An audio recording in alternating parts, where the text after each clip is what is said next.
இந்த விஷயம் மட்டும் எனக்கு சுத்தமாவே புரிய மாட்டேங்குது. ஏன்? எதுக்காக? சொல்லுங்க பாஸ். கேலண்டர், நீ நிறைய கேள்வி கேட்கற. ஆக்சுவலி நான் ரொம்பவே களைச்சு போயிட்டேன். எனக்கு தூக்கம் வருது. ஒருவேளை நீ ஏதாவது கேட்கணும்னு நினைச்சீனா இவங்க கிட்ட கேளு, இவங்க சொல்லுவாங்க. யார கேக்குறது? இவங்கள.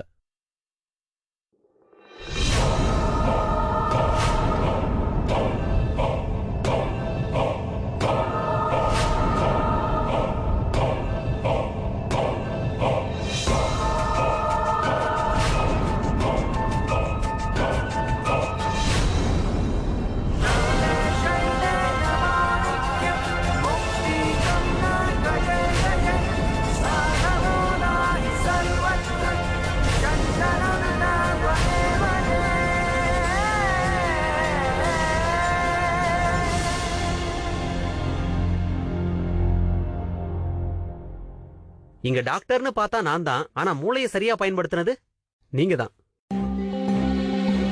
எந்த பொம்பளை தன்னை தானே புத்திசாலி நினைச்சிட்டு இருக்காளோ அவளுக்கு அவ வழியிலேயே போய்தான் பதிலடி கொடுக்கணும். ஓ, அப்படின்னா அந்த அறை இது எல்லாமே உங்க பிளான் தானா? ஆனா எப்போ, எப்படி?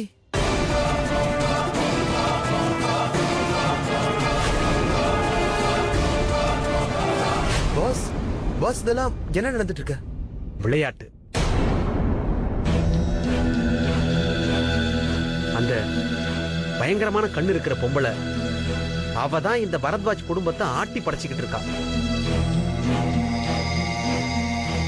அதான் சொல்லுவாங்களே, விஷத்தை விஷத்தால தான் எடுக்கணும்னு. அந்த பொம்பளை வீட்டுக்குள்ள உருவாக்கின சக்கர வியூகத்தை நாம வெளியிருந்து பார்க்க வேண்டியது ரொம்ப அவசியம்.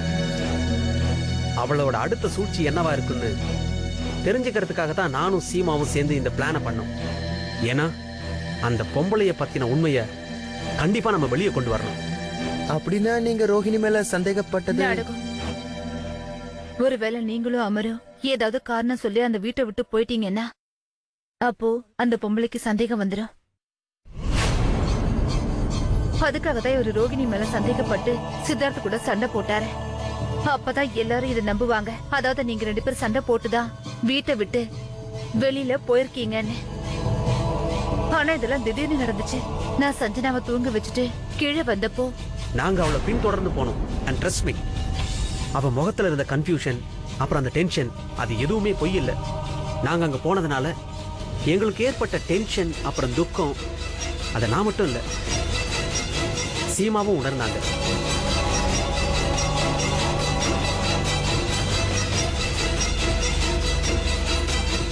அதுக்கப்புறம் இவர் செய்கையில நான் எல்லாத்தையும் புரிஞ்சுக்கிட்டேன். அதாவது இவர் நாடகம் ஆடிட்டு இருக்காருன்னு. இவரோட நாடகத்துல நானும் துணையா இருந்தேன். ஹெல்ப் பண்ணது மட்டும் இல்ல, நல்லா பலமா ஒரு அறைய விட்டாங்க. இப்பவும் கண்ணம் வலிக்குது. ரொம்ப பலமா அடிபட்டுருச்சா? ஐம் சாரி அமர், நான் அதுக்காக மன்னிப்பு கேட்டுக்கிறேன். இட்ஸ் ஓகே, நான் விளையாட்டுக்கு தான் சொன்னேன். அந்த பொம்பளை யாருன்னு கண்டுபிடிக்க வேண்டியது இப்போதைக்கு ரொம்ப அவசியம். அவளால தான் இது எல்லாமே நடக்குது.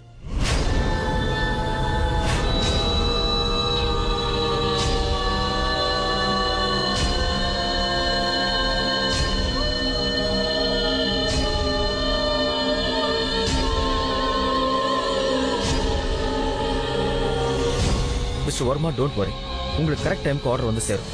மற்ற டீடைல்ஸ் எல்லாம் நான் உங்களுக்கு மெயில் பண்ணிடுறேன்.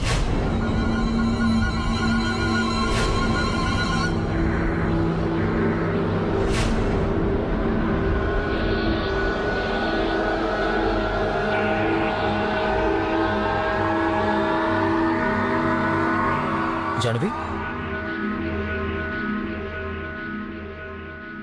அண்ணா, அது உங்களுக்கும் சீமா அன்னைக்கும் பால் கொண்டு வந்திருக்கேன்.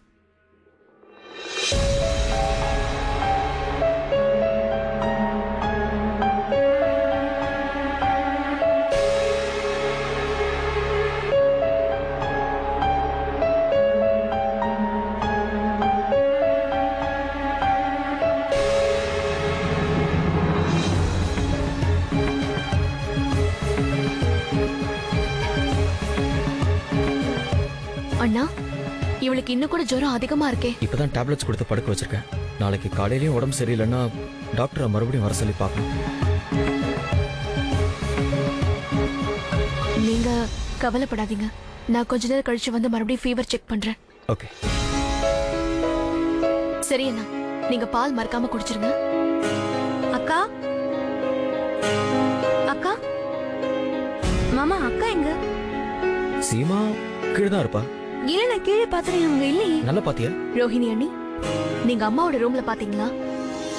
ஒருவேளை அங்க இருக்கலாம்ல. சரி, நான் போய் பாக்குறேன். ஜானவி எல்லாருக்கும் பால் கொடுத்துட்டல? ஆமா அண்ணி. சரி, நான் போய் அக்காவை பாக்குறேன். எங்க இருக்காங்கன்னு தெரியல. இந்த மாதிரி ஐடியா எங்களுக்கு ஸ்ருதிய பார்த்ததுக்கு அப்புறம் தான் வந்தது. இப்போ நம்ம சைடுல எல்லாம் தயாரா தான் இருக்கு. நம்ம காத்திருக்க வேண்டியது அந்த பச்சை நிற கண்கள் இருக்க பொம்பளையோட ஒரே ஒரு தப்புக்காக. வாவ், இந்த விளையாட்டு ரொம்ப இன்ட்ரெஸ்டிங்கா போயிட்டு இருக்குல்ல? இன்ட்ரெஸ்ட் இல்ல கேலண்டர், ஆபத்து. ஆபத்தாவா? ஆனா அது எப்படி பாஸ்? ஜெயிலுக்கு போறதுக்கு முன்னாடி சின்னத்தை எல்லா பழியும் தான் மேல ஏத்துக்கிட்டப்போ ஏன்னு தெரியல, அந்த விஷயத்தை என்னால சுத்தமா நம்பவே முடியல. அவங்க அந்த தப்ப பண்ணிருக்க மாட்டாங்கன்னு தோணுச்சு. அதனால நானும் அமரும் ஜெயிலுக்கு அவங்கள பாக்குறதுக்காக போனோம். அப்பதான் எனக்கு உண்மை தெரிய வந்தது. சின்னத்தை அந்த நேரத்துல என்ன பண்ணிட்டு இருந்தாங்கன்னா, கதறி கதறி அழுதுகிட்டு இருந்தாங்க. அந்த கண்ணீர் எனக்கு நடிப்பா தெரியல. அவங்க மனசார வேதனைப்பட்டு அழுதுகிட்டு இருந்தாங்க. அவங்க கண்கள்ல வர ஒவ்வொரு சொட்டு கண்ணீரும் அவங்க நிரபராதின்னு நிரூபிக்க ஆதாரமா எனக்கு தோணுச்சு.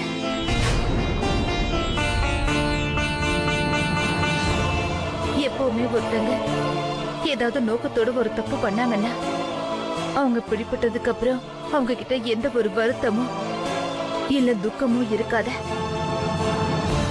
உண்மையாவே சின்னத்தை எங்களை அழிக்கணும்னு நினைச்சிருந்தாங்கன்னா ஜெயில இருந்தா அந்த மாதிரி அழுதுகிட்டு இருக்க மாட்டாங்க. அப்படின்னா ஒரு விஷயம் மட்டும் நல்லா புரியுது. இந்த விளையாட்டு சின்னத்தை இல்ல, வேற யாரோ விளையாடுறாங்க. அவதான் அந்த பச்சை நிற கண்கள் இருக்க பொம்பளை.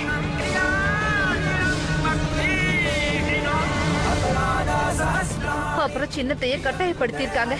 அவங்க செஞ்ச தப்புக்கான பழிய சின்னத்தையே ஏத்துக்க சொல்லி. ஆனா இந்த விஷயம் உங்களுக்கு இவ்வளவு தெளிவா தெரியும் போது எதுக்காக நீங்க சின்ன பாட்டி கிட்ட போய் இதை பேசல? நீ என்ன நினைக்கிற? சின்ன பாட்டி எல்லாத்தையும் சொல்லிடுவாங்கன்னா? ஆ, கேலண்டர் நல்லா யோசிச்சு பாரு.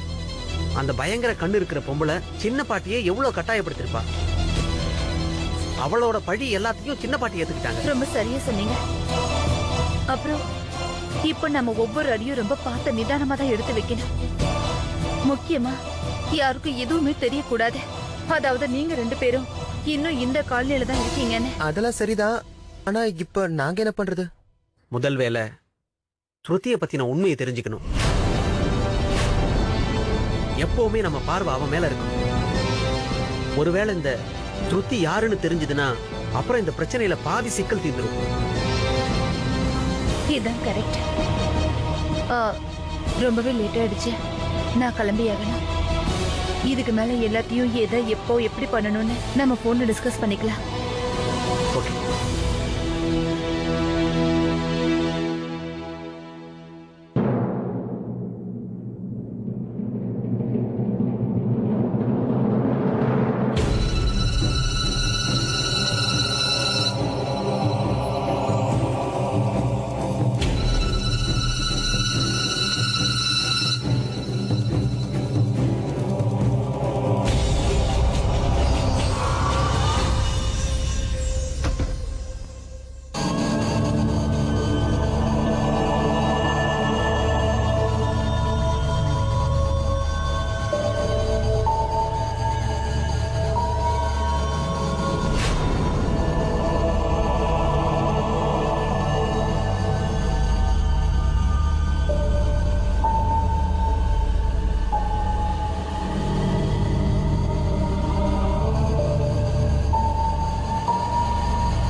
நான் உன்னதான் தேடிட்டு இருந்தேன்.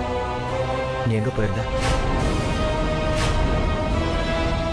அது வந்து பிரேம், எனக்கு ரொம்ப புழுக்கமா இருந்தது. அதான் கொஞ்ச நேரம் காத்து வாங்கலாமேன்னு வெளியில போனேன். சீமா, இங்க சூழ்நிலை எப்படி இருக்குன்னு உனக்கு தெரியும். அதுவும் இந்த நேரத்துல நீ தனியா போறது சேஃப் இல்லைன்னு தெரிஞ்சும் எதுக்கு போன? சரி, மறுபடியும் இந்த மாதிரி ஒரு தப்பு பண்ணாத.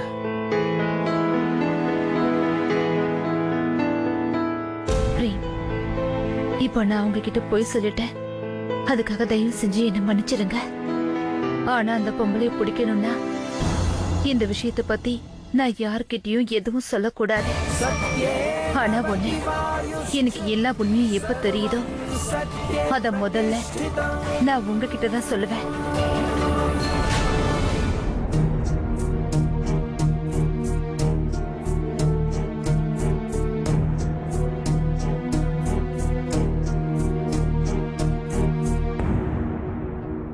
நீங்க இன்னும் கூட அந்த பொண்ணை பத்தி யோசிச்சுட்டு இருக்கீங்களா?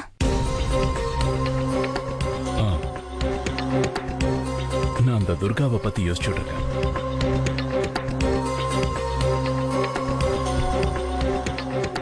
எனக்கு ஒண்ணு மட்டும் புரியல. இந்த குடும்பம் அவ மேல எவ்வளவு அன்பு காட்டியிருக்கு, எவ்வளவு மரியாதை கொடுத்திருக்கு. ஆனா அவ இப்படி பண்ணிட்டு இருக்கா. இன்னைக்கு அவளாலதான் அண்ணனுக்கு இப்படி ஒரு நிலைமை வந்திருக்கு. அவ ஏன் இப்படி பண்ணிட்டு இருக்காங்கறத பத்தின உண்மையை நான் கண்டிப்பா தெரிஞ்சுக்க தான் போறேன். உங்களுக்கு என் மேல நம்பிக்கை இருக்குல்ல? எனக்கு மத்தவங்களை விட நீங்க என்ன நம்பினா மட்டும் போதும். விஷயம் நம்பிக்கைக்கு சம்பந்தப்பட்டதில்ல ரோகிணி. எங்க எல்லாருக்கும் உன் மேல நிறைய நம்பிக்கை இருக்கு. இது நம்ம குடும்ப சம்பந்தப்பட்ட விஷயம். இவங்க முழு மனசோட எல்லாத்தையும் ஏத்துக்குவாங்க. அவங்களுக்கு அன்பு கொடுப்பாங்க, மரியாதை கொடுப்பாங்க. ஆனா அதே ஆளுங்க மனசை பாதிக்க வச்சிருவாங்க, ரொம்பவும் வேதனைப்பட வச்சிருவாங்க. அது விக் மாதிரி வெளியாளா இருந்தாலும் சரி, இல்ல சின்ன பாட்டி மாதிரி நம்ம சொந்தமா இருந்தாலும் சரி. விக்ரம் பிரேம் சீமாவோட வாழ்க்கையில பிரிவை உண்டாக்கணும். அப்புறம் சின்ன பாட்டி நம்ம 2 பேரோட வாழ்க்கையில என்னால இன்னும் கூட நம்ப முடியல. அவங்க தான் நமக்கு ஆக்சிடென்ட் பண்ண வச்சாங்கன்னு. அப்புறம் அதே சின்ன பாட்டி தான் என்கிட்ட இருந்த உன்னை 4 மாசம் பிரிச்சு வச்சுட்டாங்க ரோகிணி. என் ரோகிணியோட முகத்தை பறிச்சுட்டாங்க. இல்ல ரோகிணி, இனிமே இதுக்கு ஒரு முடிவு கட்டணும். நம்ம 2 பேருக்கு நடுவுல இனி யாரும் வரக்கூடாது. சத்தியமா?